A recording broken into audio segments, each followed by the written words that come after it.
great sermons.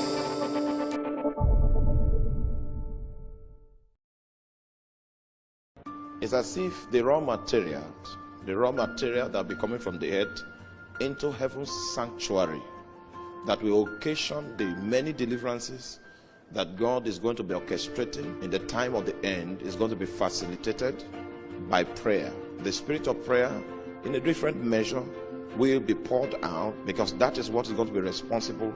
That is our own aspect of the partnership. You see, when you are living a life that is totally dependent on God, and if anything will happen, it will be by God, you will take prayer seriously. But if you have other alternatives of how to get by, your prayer will be an alternative, will be a good Christian culture. It will not be something you live on, you survive by. But when we see the volume of prayer and the way prayers are administered in the heavenly sanctuary, you will find out that so many other things are happening. But what is ascending into heaven and occasioning an intervention? What is ascending into heaven and mingling with the intelligence of the priesthood that is overhead to provide support, to provide sustenance in these days of the end, is going to be facilitated by prayer.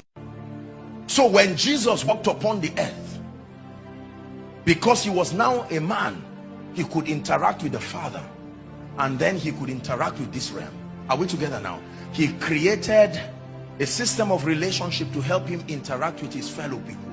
But then when it was night or evening, he would go somewhere and begin to do something that the Bible got its name as prayer.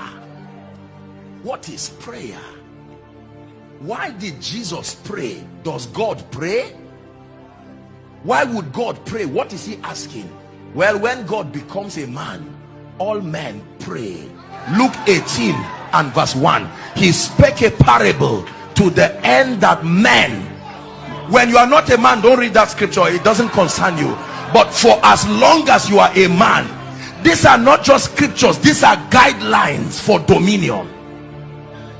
That because of this advantage, listen, because you are not just a man, there has to be a system of contact with the realm of the spirit, where you draw strength, light, inspiration.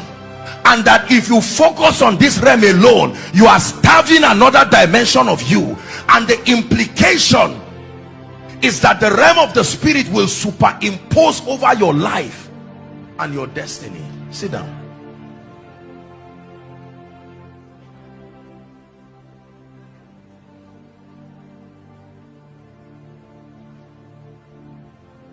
So Jesus